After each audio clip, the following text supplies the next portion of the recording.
퇴직금으로 구매한 캠핑카, 인생 최대의 실수였습니다. 은퇴하면 캠핑카 하나 사서 아내랑 전국 일주나 다니며 살아야지. 더 늦기 전에 하고 싶은 거 하고 살아야지. 젊을 때처럼은 못 살아도 자유를 누려보자. 이런 말들 한 번쯤 해보셨죠? 정년퇴직을 앞두고 혹은 은퇴한 직후 많은 분들이 이제 내 인생이 시작이라는 기대감을 품습니다. 3040년 동안 쌓아온 퇴직금과 연금, 어느 정도 정리된 자녀 문제, 그리고 마침내 얻은 자유. 그동안 바빠서 미뤄뒀던 여행, 취미, 여유로운 일상에 대한 환상이 자연스레 커지기 마련이죠. 그런데요, 막상 그 꿈을 실현하려고 돈을 쓰고 나면 생각보다 현실은 녹록지 않습니다. 특히 퇴직금이라는 건 다시 채울 수 없는 돈이라는 점에서 한 번의 실수가 평생의 후회가 될 수도 있습니다.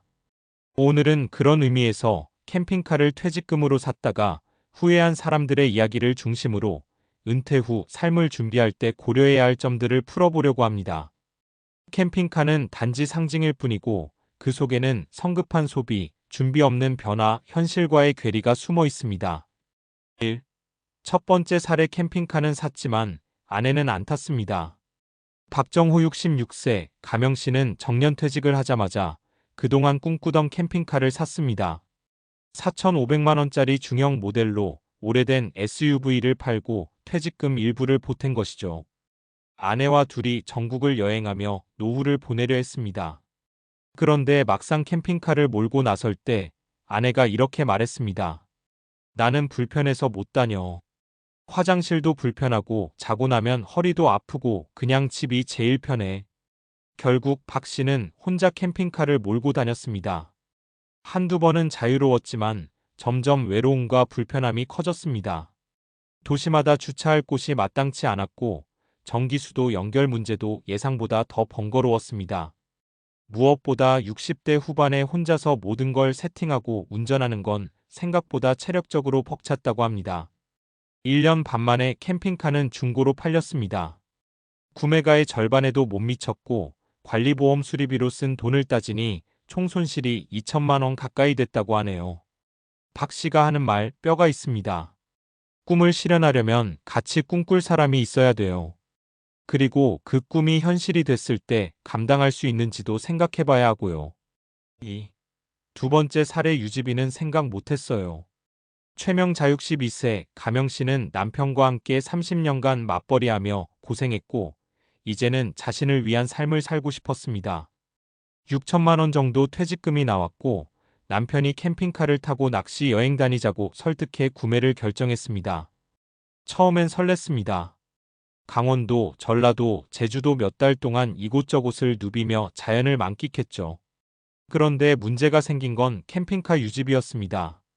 주유비 장거리 이동이 많다 보니 한 달에 3,050만 원. 캠핑장 이용료 무료는 거의 없고 하루 23만 원은 기본. 보험료 일반 차량보다 훨씬 높음. 수리비 전문 정비소가 드물고 부품도 비쌈. 그 외에도 냉장고 고장, 화장실 오수 처리 문제, 여름철 냉방 등등. 결국 1년이 채 안 돼 캠핑카를 처분했습니다. 그리고 남은 건 카드 대금과 줄어든 적금 잔액. 최 씨는 이렇게 말합니다. 퇴직금은 자유의 날개가 아니라 노후를 지탱하는 마지막 기둥이더라고요. 그걸 뽑아버리면 인생이 흔들려요. 3. 세 번째 사례. 의미 없는 소비였단 걸 늦게 알았어요. 김성진 68세, 가명씨는 친구들 사이에서 캠핑카 유행이 불자 조금 무리해서라도 새 모델을 구매했습니다. 내가 저 사람들보다 못할 게 뭐 있어? 하는 마음이 컸죠. 그는 은퇴 후 허전함과 외로움을 캠핑카라는 물건으로 채우려 했습니다. 하지만 진짜 문제는 외로움이었고 캠핑카는 그걸 해결해주지 못했습니다. 오히려 더 고립됐습니다. 아는 사람도 없는 캠핑장, 멀리 떨어진 외진 자연 속에서 느끼는 고독은 생각보다 훨씬 컸죠. 무엇보다 쓸모없는 소비에 대한 후회가 점점 커졌습니다. 진짜 필요한 건 캠핑카가 아니라 사람과 연결되는 일이었어요. 작게 일이라도 하거나 지역 커뮤니티에 나갔어야 했어요. 은퇴 후 캠핑카보다 더 중요한 건 무엇일까? 위 사례들은 단순히 캠핑카를 사지 말라는 얘기가 아닙니다. 오히려 중요한 건 아래 4가지 질문에 대한 진지한 고민입니다. 첫째, 정말 같이 할 사람이 있는가?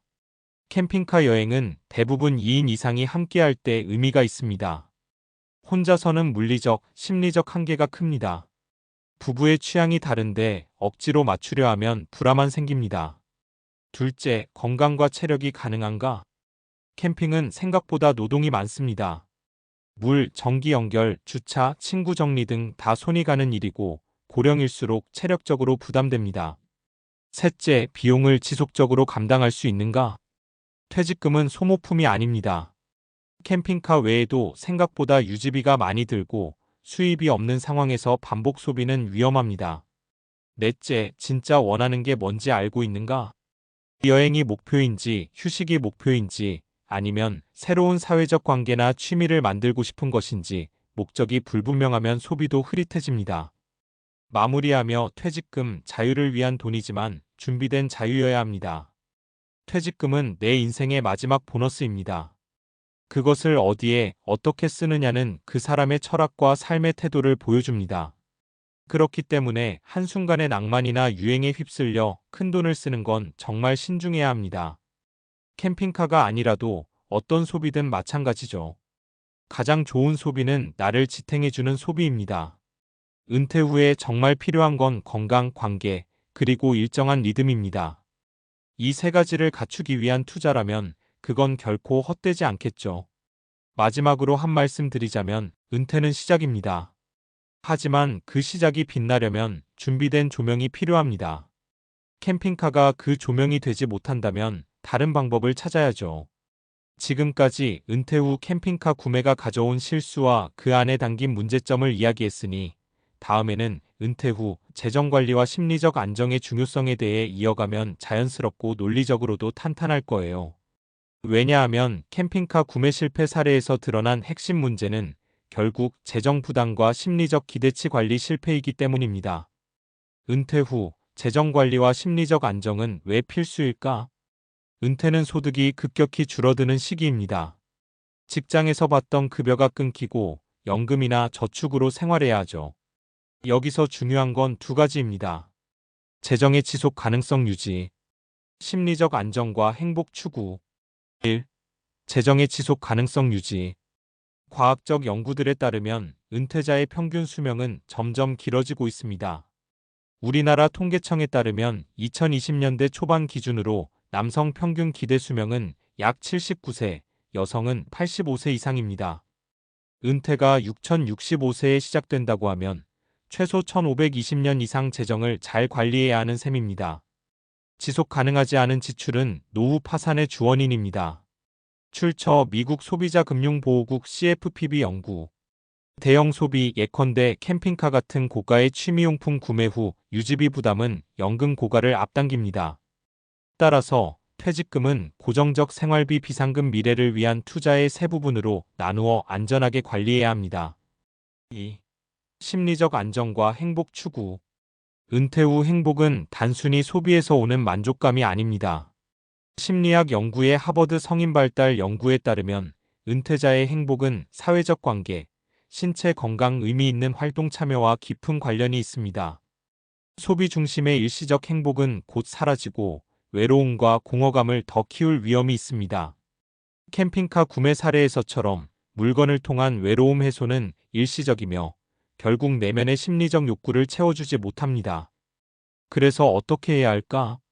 재정 계획을 세워라. 전문가 상담을 받고 지출과 수입의 균형을 맞출 것.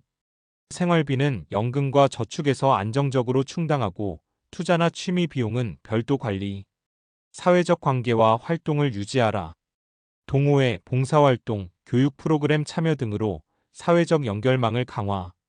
건강관리와 정신건강에도 꾸준히 투자. 소비는 목적과 계획에 따라 하라. 물건 자체가 아니라 그 물건이 가져다 줄 경험과 행복에 집중. 예산 내에서 장기적인 유지비를 고려한 합리적 소비. 결론. 은퇴 후 삶은 경제적 독립과 심리적 만족을 함께 이뤄야 합니다. 캠핑카 구매 후 후회하는 사례들은 이런 균형을 잃었을 때 나타나는 경고 신호입니다.